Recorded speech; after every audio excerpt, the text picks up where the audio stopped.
Recently, the Palm Springs Kiwanis Club had another great speaker. Let's listen in. I'll give you a little bit of background. Now, how many of you here think I'm from England originally? Any of you with my accent? Good. I was actually born in Africa, West Africa. My parents were missionaries in Nigeria. And so I was born in Nigeria in 1940. And in 1942, something was going on in Europe that was terrible. You all remember the Second World War? And my dad got very sick. He was a missionary in Nigeria. He got dysentery, sleeping sickness, and he was so sick that he was told he wouldn't survive unless he could get back to Liverpool, where he was from in England, to get treatment at the hospital there. So we were in a convoy of 28 ships, and 20 of them sunk. It was a very terrible journey, the U-boats, German U-boats, but amazingly we survived. And my dad was told never to go back to the tropics, so we settled in England. And I had a dream that I wanted to be a journalist. Now, my dad eventually became the pastor of a Protestant church, and he would take me on one side and say, "Son, don't ever become a journalist. They're very wicked people. They drink, smoke, and swear. They lie. They persecute people. Don't ever become a journalist." But my first job as a journalist in England was for Billy Graham. So he was quite happy with that, because to him, Billy Graham was the next person to God. And so I managed to get a job with Billy Graham's newspaper in London, England. And my very first day, I got my editor had a speech impediment. He was Scottish. And you know, Scottish people all have a speech impediment, but he had a stutter as well, which made him impossible to understand. And he called me in, and he kept trying to say, and I said, "Just type it out." You know, we used to have typewriters. At least we have an audience that know what a typewriter is. When I speak to a younger audience, they haven't got a clue what a typewriter is. So he typed out, "I want you to go to St. Paul's Cathedral to interview Coretta Scott King." My very first interview, working for Billy Graham, she was due to speak at the memorial service for Dr. King at St. Paul's Cathedral in London. And I was the only journalist that got in to see her. And all the kids were running around. And I just said to her, "Mrs. King, aren't you afraid the same thing's going to happen to you as happened to your husband?" And she said, "I can't, you know, I just feel that I have to continue his work." And shortly afterwards, I was sent to interview Mahalia Jackson. You remember Mahalia? She sang.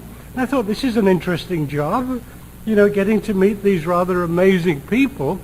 And then suddenly, after a year, Mr. Graham closed the paper down. He said, "I'm going to ask you to get out of your job," and we were all fired. And it was a terrible shock, because I was really enjoying my life, but I managed to get a job on a London local newspaper, and very quickly I was given an area to go out and cover.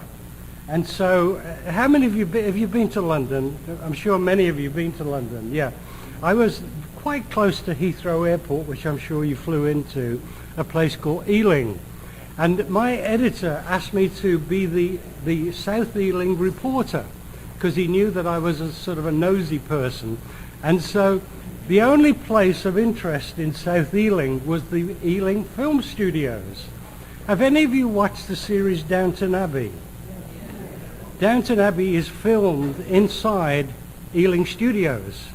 The outside shots of that beautiful building, but the inside are at Ealing Studios. So I go to Ealing Studios and say, "Look, I've been given this job of covering this area. Would you please give me a story?" This is to the BBC press office. And they said, "Well, we've got a bunch of lunatics just starting a new TV show here called Monty Python's Flying Circus."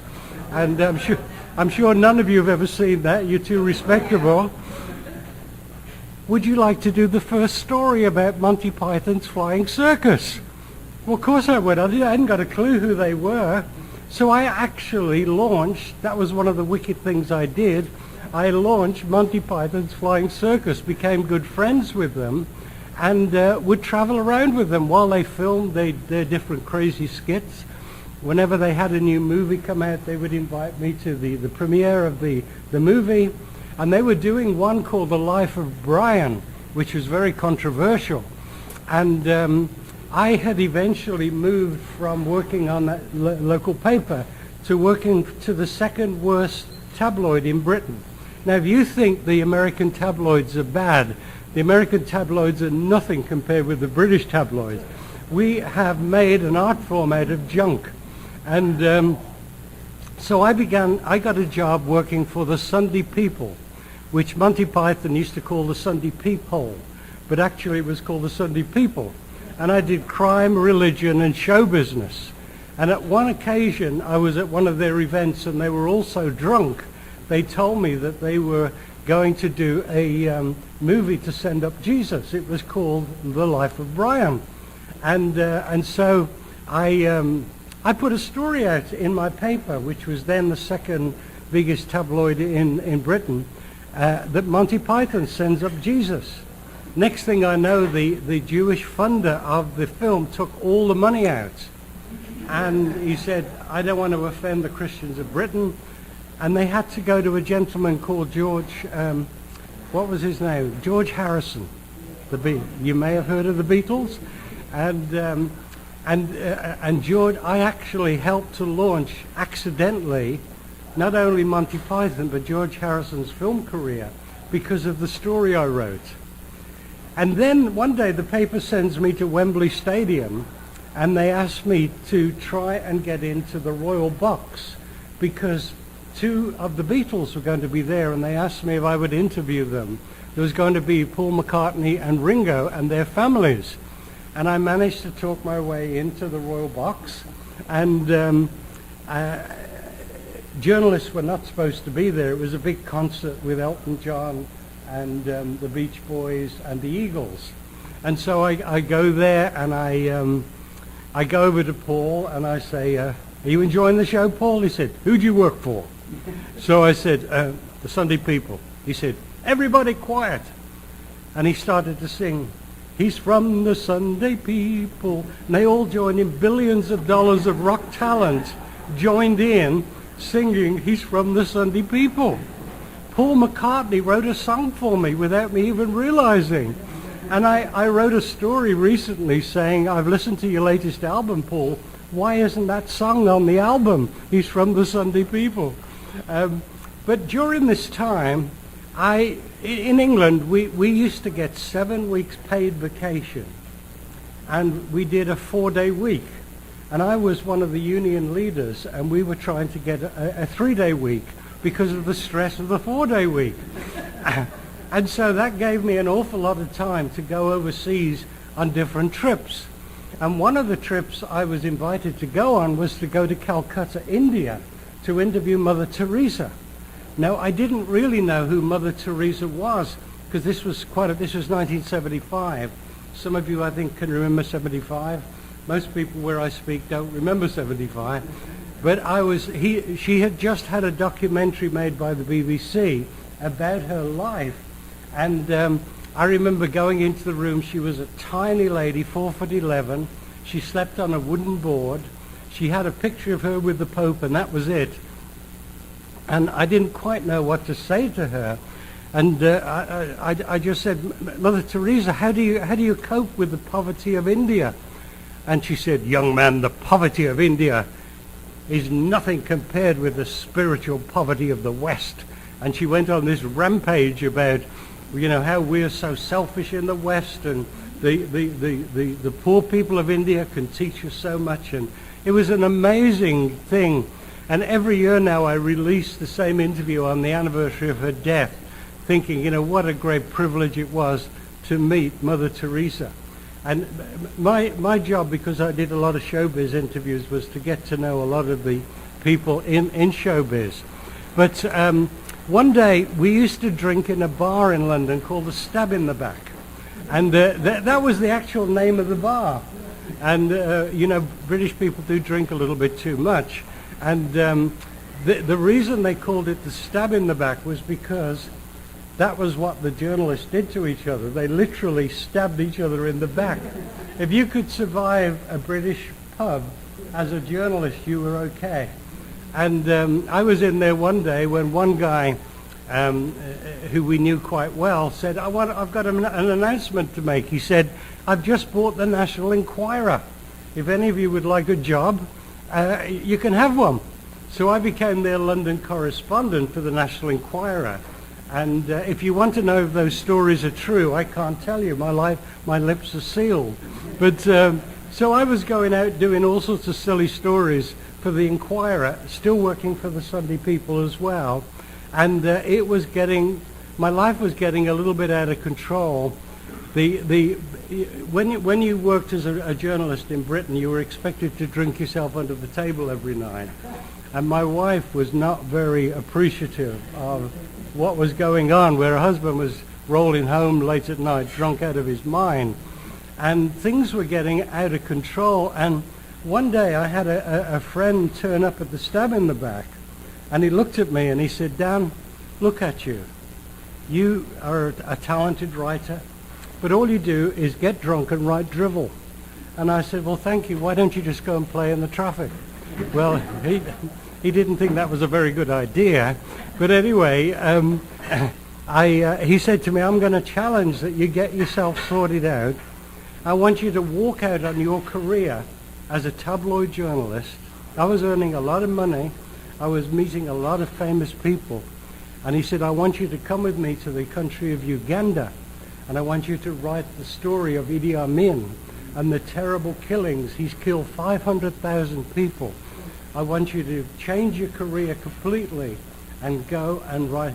So I did. Believe it or not, my wife couldn't believe that I gave up the booze. I gave up the tabloid career, but I had the experience. I've written 45 books now. I brought one of them with me. I don't know how many of you can read, but if any of you are interested, I've brought some copies of it. It's my own life story with a lot of these other stories in with more depth. But he said, I'm going to challenge you to go to Uganda with me. So here I go from meeting all these celebrities.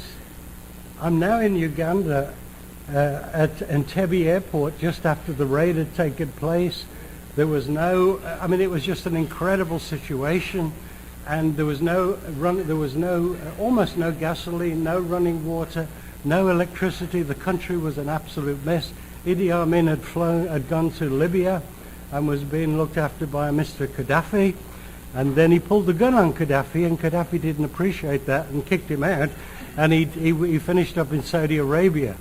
But anyway, I went to Uganda and I met some of the most incredible people I've ever met. They didn't have any PR people, they weren't famous. And I just said, this is what I want to do. I want to help people like this that don't have a voice. And so there in Uganda, I made a commitment that for the rest of my life, I wanted to help people who were being persecuted around the world. And shortly afterwards, I was able to move over here from Britain. 1972, I moved with my wife and kids, and I helped to start a news service. And it's continuing today. I send it all over the world. I did 5 stories yesterday. But it's a news service about persecution, mainly of Christians, also of Jews, also of Protestant Christians, Catholic Christians, whatever. But it's something that has been my commitment. But on top of that, I started to do a commentary. This is how we met with Dennis for the UPI radio network in Washington. And one of the most amazing things happened to me. I got an invite to go to North Korea. Now, I don't know if you believe that you can get into North Korea, but I had a friend who had befriended Kim Il-sung. He knew Kim Il-sung's mother. And so Kim Il-sung told him, anytime you want to bring people into North Korea, you can. So I got this message, Dan, you've been just about everywhere. Why don't you go to North Korea? You've got to get on the plane to Beijing. There's going to be 10 people at the Holiday Inn there. You go to the North Korean embassy and we'll see if we can get you in. And so I arrived, there's 10 of us, we go to the North Korean embassy and only 3 of us are allowed in. And the UPI guy from Tokyo was hopping mad because I was only a freelance, I wasn't a staff person. And so we fly into North Korea. We are interviewed on North Korean television. And I couldn't believe that I was able to talk freely on North Korean TV. We go outside with all the cameras rolling. There's just 3 of us because they hadn't, not many people from the States go to North Korea.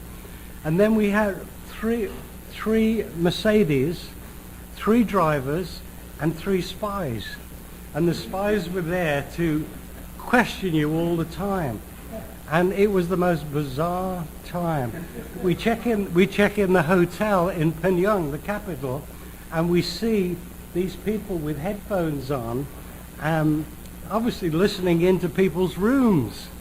So the religion editor at UPI, called Bill Clough, he said, Dan, if you have to be careful, the guy who was the Tokyo bureau chief is going to phone you every day in your room. If there's a problem, you don't want the people listening to hear any chit-chat. Just say hello to Bill's mother in Amarillo. And Dennis has met Bill's mother in Amarillo. So every day this guy would call and I would say hello to Bill's mother in Amarillo. And he'd say, okay, I'll shut up. And every day we went all over North Korea with all this propaganda. I had a spy with me. We went in presidential convoys. It was amazing. We had these beautiful Mercedes, a driver with a nice hat, the spy next to me who kept on, what do you think of George Bush? What do you think of Margaret Thatcher? Blah, blah, blah. And it was so amazing, because this was a few years ago now. I said, I don't know why you're asking all these questions, because, you can find all these things on the internet. And he said, what's the internet? I mean, it was mind-blowing. Even today, they're way behind. And but that was an amazing thing to broadcast back to Beijing, back to Washington D.C. for UPI. And one of my most recent trips, and then we'll open it up to a few questions, was to northern Iraq. We know all the trouble that's going on in northern Iraq. I get a phone call. I've been to almost every country on earth now, and you're only hearing a tiny little bit today, but northern Iraq was somewhere that I thought you would be interested in because of what's going on in Mosul and all the terrible things that have happened there. And I was invited to go for 2 weeks to tour Kurdistan. Kurdistan was where the no-fly zone was during the Iraq War. Very interesting area, and it's mainly the Kurds that live there, but it's actually geographically in northern Iraq. And the first day I'm there, I have a rather like a photographic memory of people. And a guy walked in.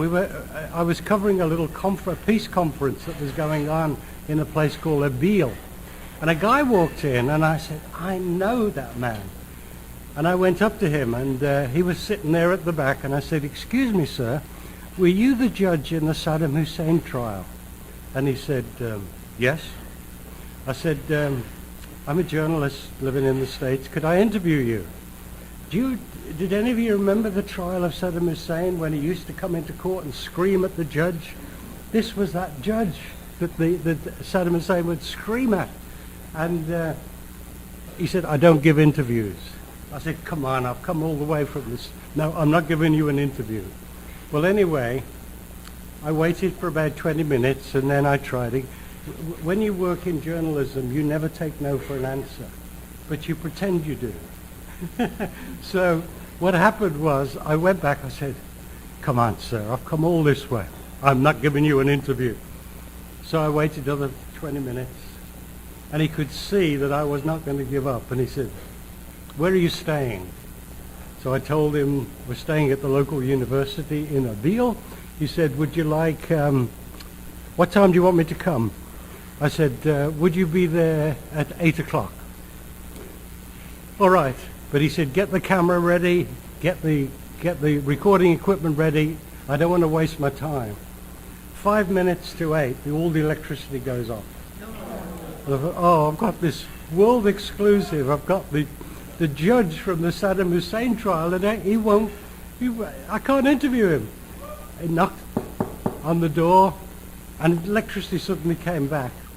And if any of you go on Google, well, YouTube, and just type my name down, Wooding, you'll be able to find the two-part interview with the judge from Saddam Hussein's trial. So today I continue working. I'm not as old as some of you. I'm 75, but I have an amazing wife, and we've been living here now since '82. I look upon myself as an African American because I was born in Africa. But I tell my black friends, you're all a bunch of frauds. You've never been to Africa. But anyway, I'm an African American and a very proud American as well to be here. And it's become to go from working for the tabloids, and you know, I still do a lot of work in Hollywood. I became very close friends. I'm still very close friends with Pat Boone. We talk regularly. He gives me lots of interviews. I have a TV show called Inside Hollywood, and one of my best guests was Jane Russell. I got to know Jane very well.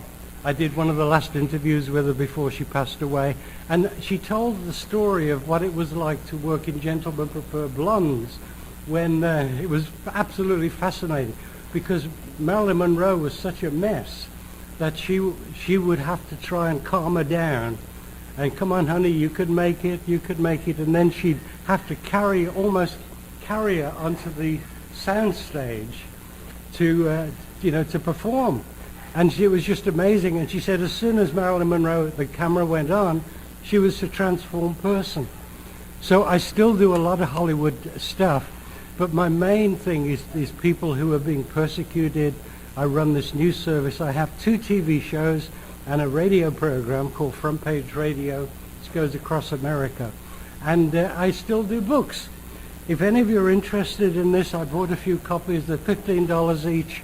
But that'll give you my whole life story. It's been endorsed by Pat Boone, of all people, again, and also a man called Rick Warren, some of you may know, from has a big church in Orange County. But it's called From Tabloid to Truth, which is an interesting title. My daughter-in-law gave me the title of Tabloid to Truth, feeling that going to do what I do now with people who are being persecuted is much more important than what I was doing with the tabloid. But without the training of the tabloids, I couldn't do the stuff I'm doing now. But anyway, thank you so much for inviting me. Thank you. For more, go to KIWANISPalmSprings.org.